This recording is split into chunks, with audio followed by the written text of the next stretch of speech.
Bonjour les amis, je me réjouis de vous retrouver aujourd'hui pour un nouvel épisode. J'espère que vous vous portez à merveille. On va parler à nouveau de bonnes pratiques dans le placement. On en a déjà vu 5 bonnes pratiques. Aujourd'hui, on va voir la dernière. Ne soyez pas tristes, on aura d'autres choses à voir ensemble. Donc sans plus tarder, on va voir la dernière bonne pratique du placement.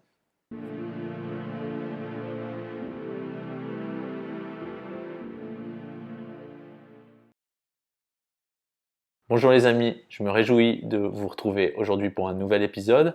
Avant de commencer, pour ceux qui ne me connaissent pas, je m'appelle Mathieu. J'ai eu la chance de rejoindre une formidable équipe de conseillers en création et gestion de patrimoine il y a de cela 1 an et demi, 2 ans maintenant, qui m'ont fait toute mon éducation financière. Avant cela, mon éducation financière, c'était zéro.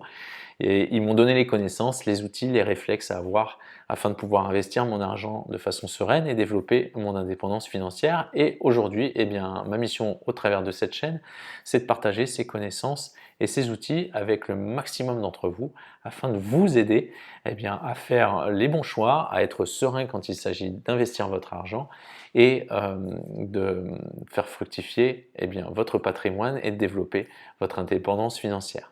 J'ignore comment vous êtes tombé sur cet épisode, mais bien sûr, si vous trouvez ce contenu intéressant, qu'il pourrait aider quelqu'un autour de vous, n'hésitez pas à le partager. C'est comme ça qu'on pourra toucher un maximum de monde. Sans plus tarder, on va voir la dernière bonne pratique du placement ensemble. Bonne pratique qui vient un peu clore les bonnes pratiques du placement. On en a vu 5 ensemble, donc je vais mettre la première ici. On va attendre un petit peu et je vais mettre la deuxième ici. La première étant que le temps, c'est votre allié.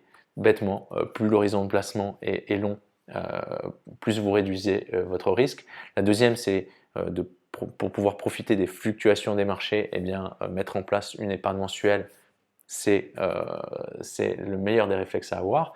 Ensuite, je vais vous mettre la troisième bonne pratique qui est la diversification. Comme le disait votre grand-mère, ne pas mettre tous ses œufs dans le même panier. La quatrième bonne pratique, c'est de comprendre que la performance d'un placement ne vient pas de l'enveloppe dans laquelle on met ce placement, assurance vie, PER ou quoi que ce soit, mais vraiment de l'allocation. Par analogie, ça vient si vous avez une équipe de foot, ça vient des joueurs, la performance bien sûr de l'entraîneur, mais avant tout des joueurs sur le terrain. Et la dernière qu'on a vue ensemble, eh bien, c'est de prendre aussi en considération notre sensibilité au risque, parce que ça nous permet eh bien, d'adapter notre allocation en fonction de notre sensibilité au risque, mais également de notre objectif, parce que l'idée, une fois de plus, c'est de pouvoir investir de façon sereine et de ne pas avoir la boule au ventre tous les jours. Ça, c'est la dernière des bonnes idées. Donc, pour finir aujourd'hui, la dernière bonne pratique du placement, eh bien, vous allez voir ça, c'est pas très compliqué, c'est plutôt court, mais en France, on a la chance d'avoir cela, donc il faut en profiter. Donc comme je le disais, en France, on a la chance eh bien, d'avoir ce qu'on appelle différentes enveloppes fiscales. Donc ça peut être l'assurance vie, ça peut être le plan épargne retraite, ça peut être le plan épargne action, ou ça peut être le compte titre ordinaire pour ceux qui sont les plus connus.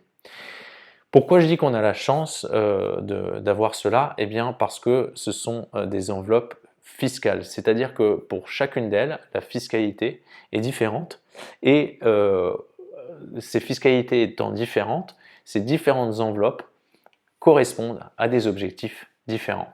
Alors ça ne veut pas dire qu'il y en a une qui est meilleure que l'autre, c'est plus que dans un certain cas de figure, il y en a une qui va être plus adaptée à votre objectif, votre stratégie, qu'une autre. On verra ça dans le détail dans d'autres épisodes, ne vous inquiétez pas.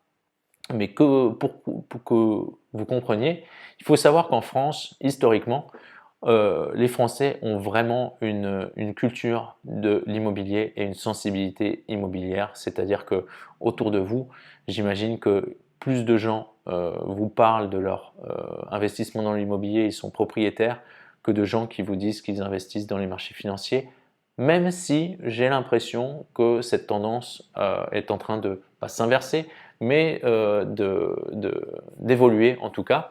De plus en plus de gens parlent justement d'investir dans les placements financiers. Et donc si vous voulez, l'État français, fort de ce constat, de cet attachement du français à la pierre, eh bien, a voulu faire quelque chose afin de pousser les investisseurs particuliers à investir dans l'économie réelle. Parce que bêtement, quand vous investissez dans des placements financiers, vous investissez dans l'économie réelle. Quand vous achetez des actions d'une société, cet argent permet à cette société eh bien, de fonctionner, ça crée de l'activité, ça crée de l'emploi, ça crée de la richesse. Et donc, le but du gouvernement français et des gouvernements d'ailleurs qui se sont succédés sur les 30-40 dernières années a été d'inciter le particulier français à investir sur les marchés financiers, car on avait toujours cette culture de la pierre, de l'immobilier. L'immobilier c'est sûr, etc. Même si, comme on le voit en ce moment, l'immobilier peut connaître la crise lui aussi. Donc l'État a mis en place eh bien, différentes enveloppes fiscales qui nous permettent eh bien, de profiter d'une fiscalité qui est, je me trompe peut-être, mais à mon sens qui est unique au monde. Par exemple, et on le verra ensemble en détail, mais l'assurance vie permet, si les retraits sont bien calibrés, de ne pas payer de fiscalité par exemple. Le plan épargne retraite est un très bon outil pour préparer sa retraite. Le plan épargne action répond à d'autres problématiques. Le compte titre ordinaire a lui aussi ses avantages. On rentrera dans le détail ensemble sur chacune de ces enveloppes fiscales. Là où je veux en venir, c'est qu'il faut profiter de ces enveloppes fiscales et plutôt que d'aller aller investir en direct, eh bien, vaut mieux tout simplement réfugier son allocation d'actifs, son investissement dans l'une de ces enveloppes. Pourquoi? Parce qu'on a une fiscalité qui est encadrée par l'État. Ce sont des outils de création et de transmission qui sont, quand ils sont maîtrisés, qui sont formidables. Et on a la chance d'avoir ça en France. Je vous dis, c'est unique. Parlez à vos voisins allemands ou espagnols, ça ne fonctionne, l'assurance vie ne fonctionne pas comme ça, la fiscalité ne fonctionne pas comme ça. Donc il faut vraiment en profiter. Et comme je le disais, ce sont des niches fiscales qui sont encadrées par l'État. Donc on agit en toute légalité. C'est pas parce qu'on fait une optimisation fiscale que c'est illégal. Non, non, non, c'est mis en place par l'État parce qu'ils veulent justement inciter les investisseurs particuliers à aller investir dans les marchés financiers. Donc, je ne saurais le dire assez, il faut profiter de ces enveloppes fiscales. Une fois de plus, chacune a ses avantages et certains inconvénients, bien sûr. Donc, chacune correspond à une stratégie et un objectif. On verra ça ensemble plus tard. Mais voilà, la bonne pratique, c'est de comprendre qu'une fois qu'on a fait son allocation d'actifs, qu'elle est diversifiée, qu'on va mettre de l'argent chaque mois en place pour profiter des fluctuations du marché, qu'on a un horizon de placement qui n'est pas de quelques mois, mais qui est de au moins 5 ans, voire plus, et qu'on a justement réglé cette allocation en fonction de notre sensibilité au risque et de notre objectif, eh bien, il faut réfugier cette allocation dans une enveloppe fiscale afin de pouvoir profiter des cadeaux fiscaux que vous propose l'État français, tout simplement. Donc voilà, aujourd'hui, je ne rentre pas dans le détail de quels sont les avantages d'une assurance vie par rapport à un PER, etc. Et d'ailleurs, j'avais peut-être l'idée de faire un petit match assurance vie PER parce que des fois dans des discussions, j'entends mais si l'assurance vie c'est mieux, mais le PER c'est mieux.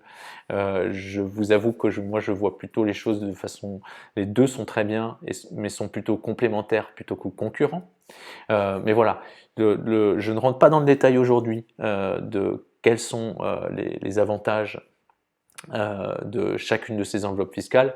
Je voulais vraiment insister sur le fait qu'en France, nous avons ces enveloppes fiscales, il faut en profiter plutôt que d'aller investir en direct et de se prendre des frais, de se prendre de la fiscalité, parce que vous le savez peut-être, si vous investissez en direct, eh bien, sur vos gains, il y a minimum 30% qui partent. c'est la flotte tax.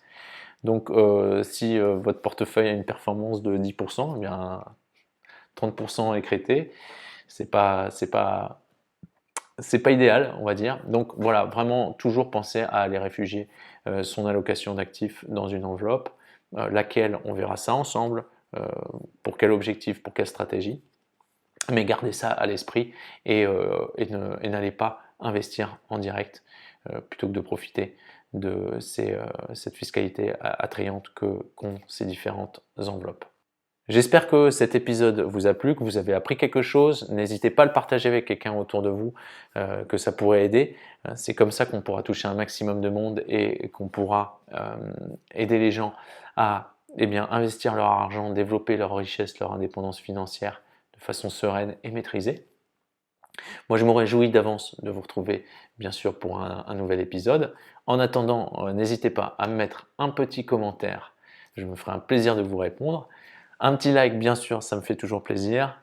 On s'inscrit, on appuie sur la cloche, comme ça, on est prévenu dès qu'un nouvel épisode est publié.